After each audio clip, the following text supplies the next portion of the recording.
management, as most of us are in the science discipline here, we like to elaborate and give great details on what should and shouldn't be included in our findings and how to publish our information. And eventually that makes its way into a report that is then edited, usually by an intern, and slashed down to, I kid you not, one sentence. You can do a 15-page paper on data integration, and it can come down to one sentence. So my job right now is really challenging. How do you get that one sentence to mean something to both us in the community and to the policymaker? Because I don't know about you all, but this last year, I believe I've seen 3 charges come out of OSTP for new portals. And a portal's a good thing. That's their solution out of that 15-pager into a one-sentence, let's create an information portal on, you pick the subject, climate change, water quality, what's some of the other ones I've seen? And that's, like I said, well and good, but that is not necessarily going to solve the challenges that we've been asked to solve. So what we did was we brought in a group of people from across the globe that are also working both for federal agencies, private sector, academia, and we tagged on to a group that's called the Open Geospatial Consortium.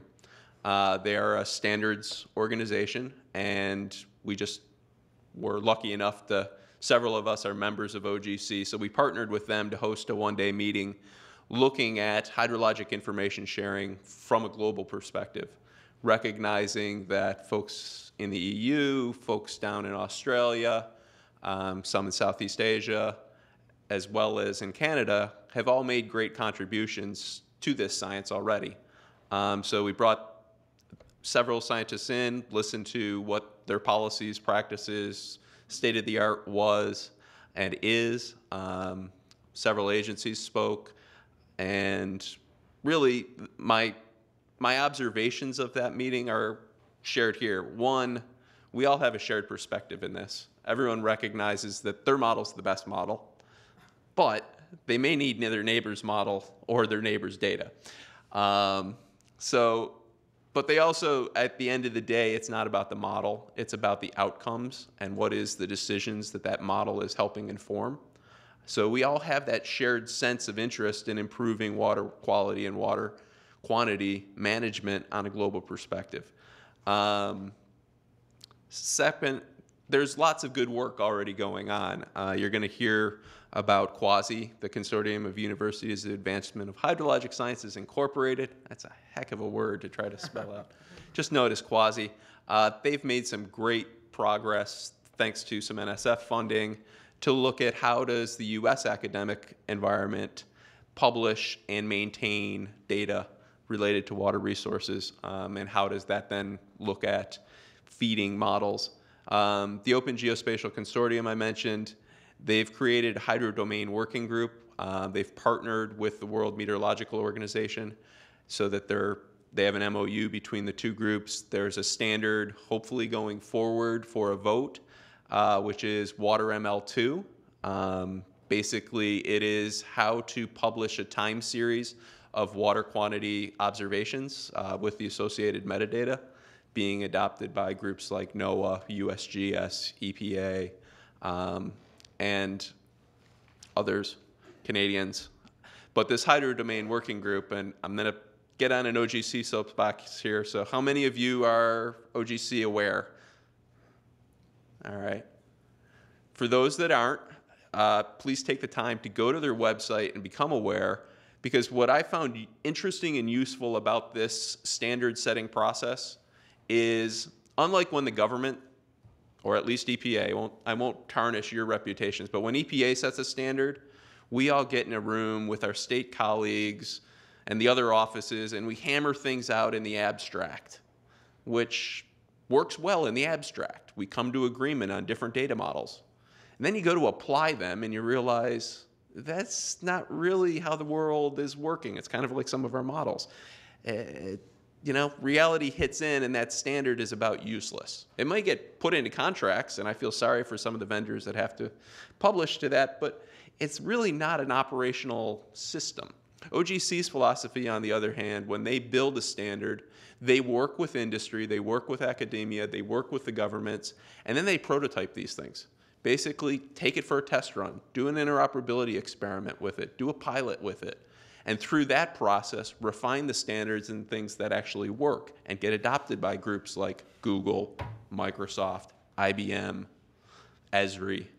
So for us that have tried the standards routes before in the water quality domain and had some success, there was this eye-opening of, wow, their process, which is global, it's inclusive, it has the right players at it.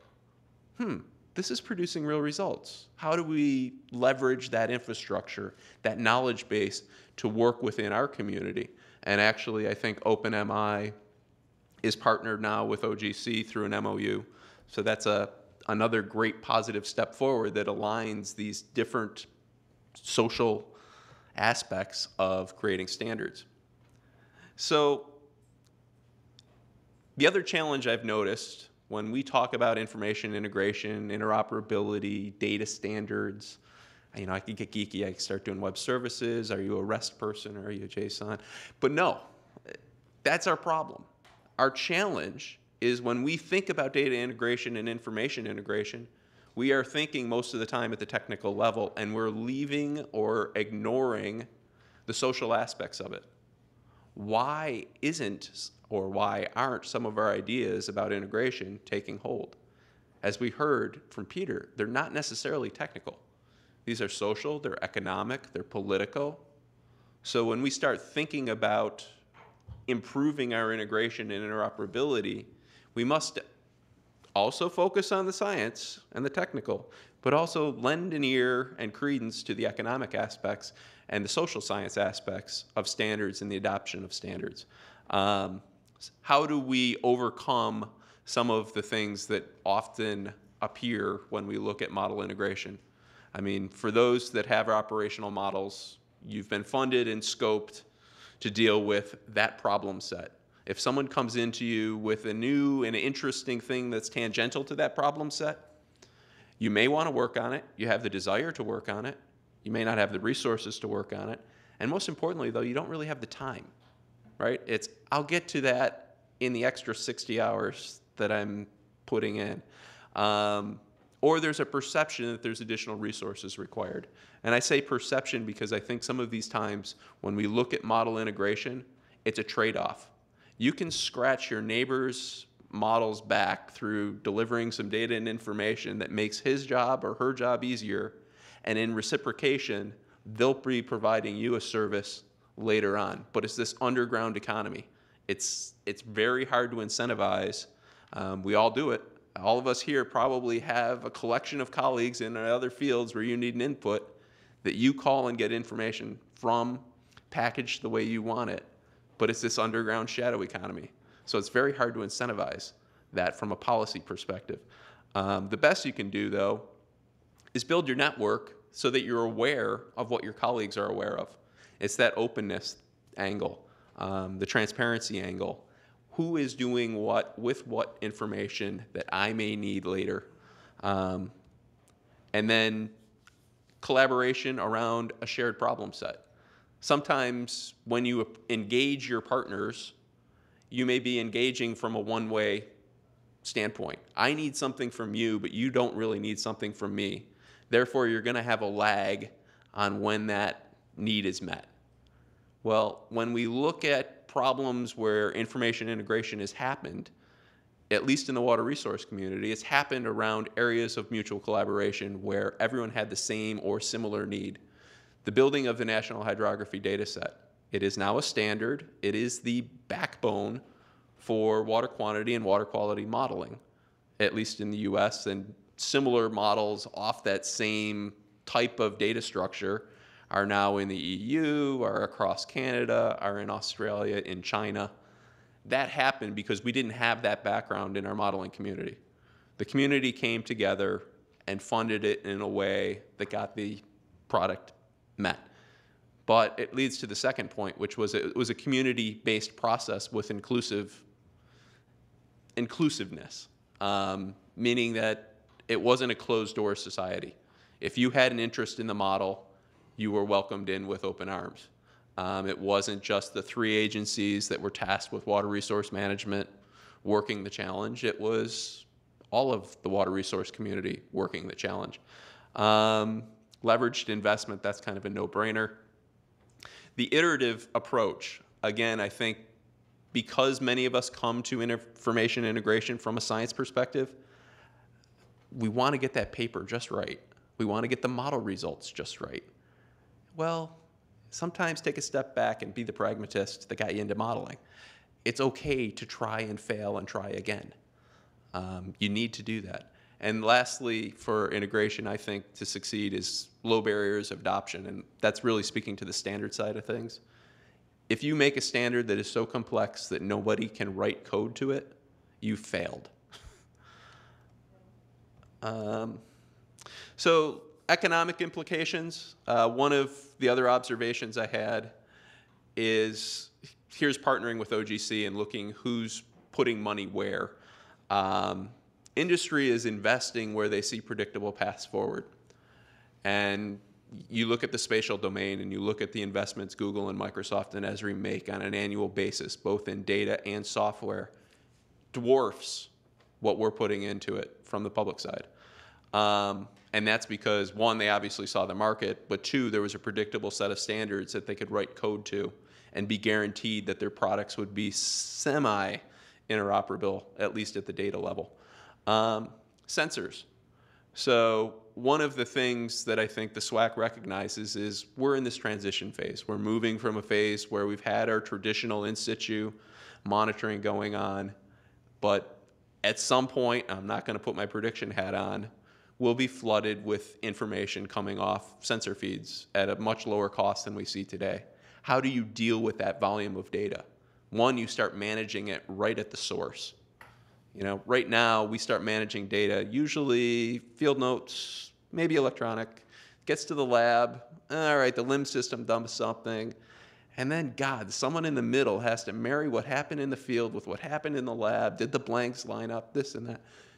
That's good, but it's not where you really want to start is right back, if you're looking at a sensor, is that sensor delivering standardized packets of information? Boom. 4 companies are already building their sensors to be integrated with OGC standards. Unfortunately, they're all on the ocean side, so that's great for them, but those that do rivers, lakes, and streams, we're not there yet. My observation here, though, is EPA has dumped hundreds of millions into the Environmental Exchange Network. This was a standards-based process with the states where we develop transfer standards for data. How many people, how many industries, outside of a handful of beltway companies, invested in that as a business model? None. Take a global group like OGC with big players at the table, you get an investment within 2 years. No brainer. So the report, I've kind of rambled on long enough, is really going to take some of these findings and wrap them into case studies around use cases and focus them on the 3 core steps we see everyone takes when it comes to dealing with data, putting it into a model, and then trying to make their model interoperable. So that's first the data access and publishing, which we heard a little bit about. Second is data search and discovery. You know, I have to get something in there that a portal is a good solution for discovery, but it's not the only solution for discovery. And data integration and interoperability, which I'm hoping Peter's group can provide us lots of insight onto that last chapter. So I know I'm preaching to the choir, and it's almost break time. We've got one more speaker.